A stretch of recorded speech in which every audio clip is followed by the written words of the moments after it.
বিশ্বনাথ চাৰিআলিত লোমহৰ্ষক ঘটনা। যুৱ ব্যৱসায়ী পাপন পালক হত্যাৰ চেষ্টা দুজন যুৱকৰ। বিশ্বনাথ চাৰিআলিৰ শান্তিপুৰৰ যুৱ ব্যৱসায়ী পাপন পালক 13 ডিচেম্বৰত দিন দুপৰতেই বিশ্বনাথ চাৰিআলিৰে দুজন যুৱক মনোজ কুমাৰ বৰা ওৰফে বুবু আৰু গুগু নামৰ দুই যুৱকে পাপনক ঘৰৰ পৰা ফোন কৰি মাতি নি হত্যাৰ চেষ্টা চলাই দুৰ্ঘটনাৰ ৰূপ দিবলৈ চেষ্টা কৰিছে। এই অভিযোগ পাপনৰ পিতৃ পুলক পালৰ।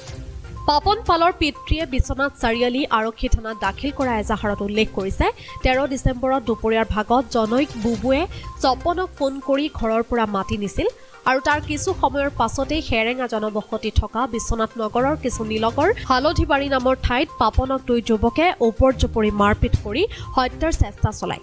কিন্তু পাপন পালৰ মৰণ কাঠৰ চিঞৰত দুই এক লোকৰ সমাগম ঘটাত সংকটজনক অৱস্থাত পাপনক উদ্ধাৰ কৰে আৰু হত্যাৰ চেষ্টা কৰা দুই যুৱকে বিশ্বনাথ চাৰিআলিৰ এখন ব্যক্তিগত চিকিৎসালয়তে পাপনৰ দুৰ্ঘটনা হোৱা বুলি ভৰ্তি কৰাই দুই যুৱকেই পাপনৰ পৰিয়ালক পাপন দুৰ্ঘটনাত পতিত হৈছে বুলি খবৰ দিয়ে। প্ৰথমে পাপনৰ পৰিয়ালে দুৰ্ঘটনা বুলিয়েই ভাবিছিল। পাপনৰ অৱস্থা সংকটজনক হোৱা তেজপুৰ মেডিকেল কলেজ হাস্পতাললৈ প্ৰেৰণ কৰে। তাৰ পিছত পাপনে কিছু পৰিমাণে সম্ভেদ ঘূৰাই পাই পৰিয়ালৰ লোকক মনোজ কুমাৰ বৰা ওৰফে বুবু আৰু গুগুৱে হত্যাৰ চেষ্টা চলাই মাৰপিট কৰাৰ কথা পৰিয়ালক অৱগত কৰে।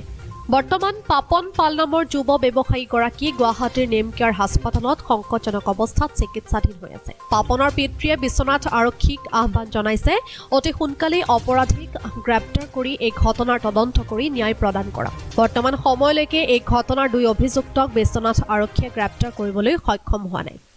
ঘটনাটো হৈছিলে মোৰ ল'ৰা মানে এটা ঘৰত বিয়া আছিলে। বিয়াৰ পৰা আহোঁতে সি দোকানত আহিলে, দোকানৰ পৰা সোণ কিনিবলৈ আহিছিলে। তাৰপিছত জেপত পইচা লৈ পেলাই মাত্ৰ যাব, তেতিয়া এটা ফোন আহিলে। ফোন অহাৰ পিছত এজন মানুহে লৈ গ'ল। ফোন কোনে কৰিছিলে? কোনে কৰিছিলে সেইটো মই ক'ব নোৱাৰোঁ, কোনটো মানুহ কৰিছিলে। ফোন এটা আহিছিলে মুঠতে। তাৰপিছত তেখেতক লৈ গ'ল সঞ্জীৱিয়া স্কুলৰ পিছফালে তাত নি পেলাই কি এইটো ঘটনাটো মই ভালকৈ ক'ব নোৱাৰোঁ কি হৈছিলে নহৈছে, কিন্তু তাত নি পেলাই তাক মাৰিলে। বেয়াকৈ মাৰিছে মানে এতিয়া বৰ বেয়া অৱস্থাত আছে ল'ৰা। তাৰ ওচৰা ওচৰি মানুহে পানী কৰি চিঞৰি আছিলে। পানী দিলে, মূৰত তেল খান্দি দিলে আৰু তেজ এনেকুৱা ওলাইছে, মানে খাহী কাটিলে যেনেকৈ তেজ ওলায় তেনেকুৱা ওলাই আছিলে। পিছত সঞ্জীৱনীত লৈ আহিলে। সঞ্জীৱনীৰ পৰা মোৰ ল'ৰাই ফোন মাৰিছে, মোক মানে হেৰি কৰিছে। তেতিয়া তেখেতেই আকৌ যোনে মাৰিছে তেখেতে মানে লৈ গৈছিলে তেজপুৰত। কোনে মাৰিছে? লগত কোন আছে? আপুনি কাক সন্দেহ কৰা মাৰিছে? এতিয়া যোনে লৈ গৈছে তেখেতকে মই কি নাম তাৰ? তেখেতৰ নামটো আছিলে বুবু বুলি নাম আছিলে। বুবু কিন্তু তেখেতে লৈ গৈছিলে।